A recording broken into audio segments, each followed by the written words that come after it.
Hello and welcome to Smitty's.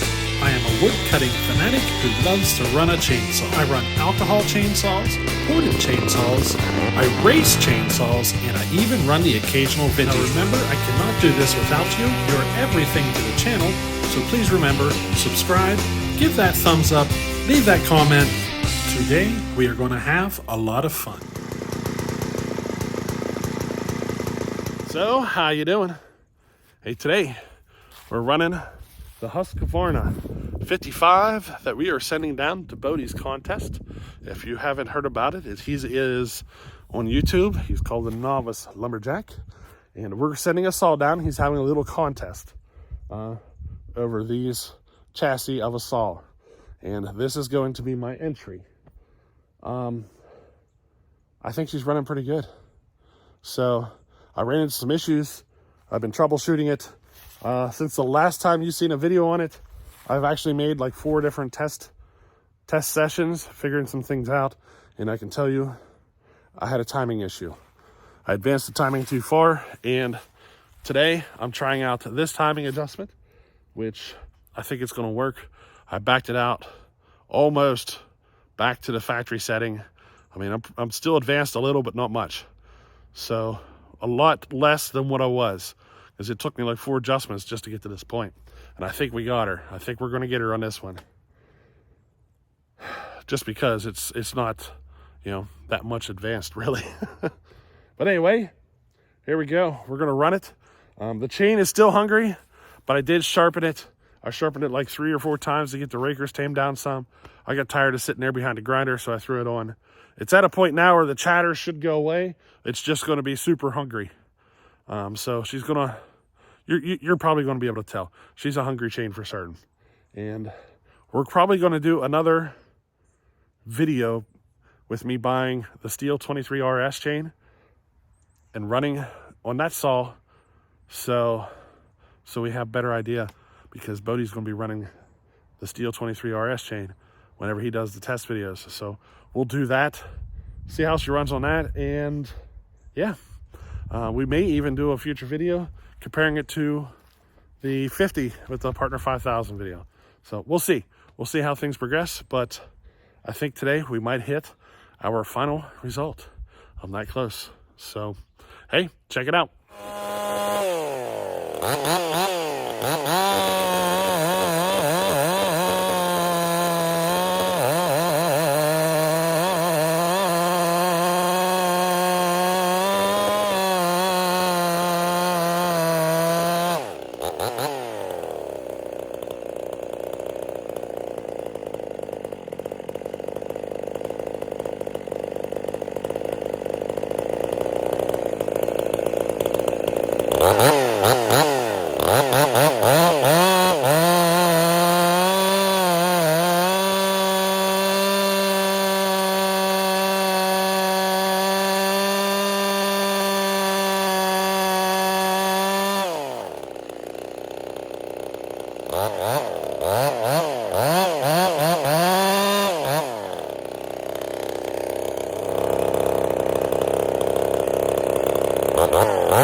Alrighty, so we did see 12,000 in the cut right there. Let me explain to you the details of what I'm feeling in the cut. Alrighty. Alright, so we did achieve 12,000 RPM, just barely. The chain is kind of still interfering. It still needs tweaked just a tiny bit more. I've almost got it there. We're probably going to be running the Steel 23 RS straight out of the box because that's what Bodie's planning on using in the race, last I heard. So we're going to be running a test on the same chain that he said he's going to run.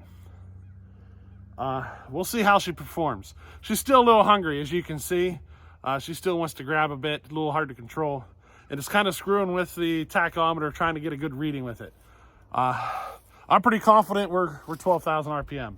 In fact, it's actually closer to like 12,240, 12,140, somewhere in there.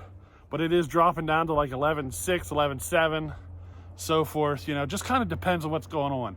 We won't get a good, full, accurate understanding until we get a better chain on it. You know what I mean?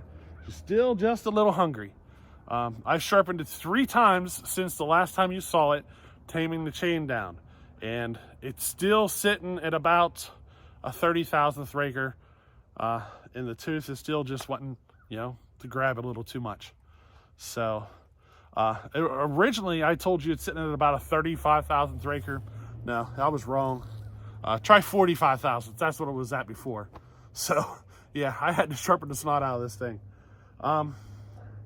What else? Oh, the timing advance. Okay, so there's actually like 4 quick little cutting sessions between the last time you saw it and this time. So I had advanced the timing during the build, and I was suspicious that the timing advance was too far. So I've been backing it off a little bit at a time until we got to this point. It is just barely advanced over factory, just a couple of degrees, and this is the spot that I feel like it runs best. So I think I'm going to leave it there. Yeah, you know what I mean? I feel like this is the best spot for it. I think it could use more on the low end grunt. If you want to be able to dog it in and wrench hard, not the saw for you. You're going to drop her down to 6,000, 7,000 RPM pretty fast. You need to rely on the RPM and the peakiness of the saw to get the job done. Now it does have torque. I mean, I'm sure you could tell in the video that it's got torque, but not quite as much as what it could have. So now if you're curious, you know, this is a 105 roof with some modification on the chain or on the piston to take it to 102. So 12,000 RPM at that kind of an exhaust roof is achievable. You don't always have to just raise a snot out of your roof to bring your RPM up. Most of that is in the way you port it, the flow pattern. It's the ability to get that air to get through the saw and out the exhaust port as efficiently as possible. And velocity, the velocity is extremely important in this stuff. You have to run high velocity all the way through. So if you're looking to build something like this, don't do anything you think might reduce the velocity. Do things you think might help the velocity through your carburetor, through the crankcase, through your transfers. Transfers are very important on stuff like this. You gotta run very high velocities through your transfers, which is why I kind of favor more towards not modifying the upper transfers as much. I like this kind of a build more because it's just more fun for me. You know what I mean? I'd rather be 12,000 RPM, just let the saw do its thing, than have the ability to run a 24-inch bar on it and dog the snot out of it. It's just me. Some people prefer the other method. This is what I prefer, which it's all about velocity. You know what I mean? And there's other things I could go on and on, but that's where we are currently at with this saw, and I'm quite happy. I've achieved my goal, pretty certain. We will know for certain, though, after we get the chain and give it a test. I still haven't ordered it yet, so I got to order that chain. And I got plenty of time because I'm not releasing these videos for a couple of weeks yet. So, you know, I got plenty of time. It ain't going to interfere with you guys. I'll get the chain in and give it a test run. I don't find, or I'm not seeing anything that I need to work a tweaking on. She gets a little lean. She gets a little funky when you lean it out. Did you hear it? Coming off the throttle. When I leaned it out, she kind of didn't want to return to idle as well. It was like, you know what I mean? You've heard that effect on a lot of dirt bikes and stuff. But that she was getting a little lean. She was getting a little hot. So I fattened her up, and that stuff went away, and it's able to actually maintain a cut more consistently now. It was able to achieve a closer to a 12.4, 12.5 cut leaned out, but it didn't like it. So I fattened it up a little bit, and it's much happier at this tune. And yeah, pretty happy. We got, you know, a chain to do, and then that's it. I'm pretty happy with that. We're gonna try a stock 23 RS, and I'm gonna see, maybe we can line this one up against my 50 with the Partner 5000 top end. See how the two compare. What do you think? Because both of those saws are screaming, and we're gonna see, I think it'd be a good idea to see kind of which one, how they perform differently. So, you know, I'll be able to, I think I'll be able to show you the difference between the two builds, because the Partner 5000, the one with the Partner 5000 top end on it, it does run differently than this. So I think we're going to do the chain thing and compare those two saws on the next video. And then after that, I'll be ready to ship it. So yeah, I'm pretty happy. All along, all my issues all along were the timing advance. The timing was advanced too far. I advanced it way too far. I kept bringing it back, little notch at a time, and then boom, she took off like that. And I gained 1,000 RPM by getting the timing tweaked on it. You know what I mean? And I took it too far. All I had to do was get it to the right spot, and I gained 1,000 RPM. So yeah, you know, she was all in the timing. That was all my issues. So, you know, but anyway, I hope you enjoyed this one, and we'll catch you on the next one. Later.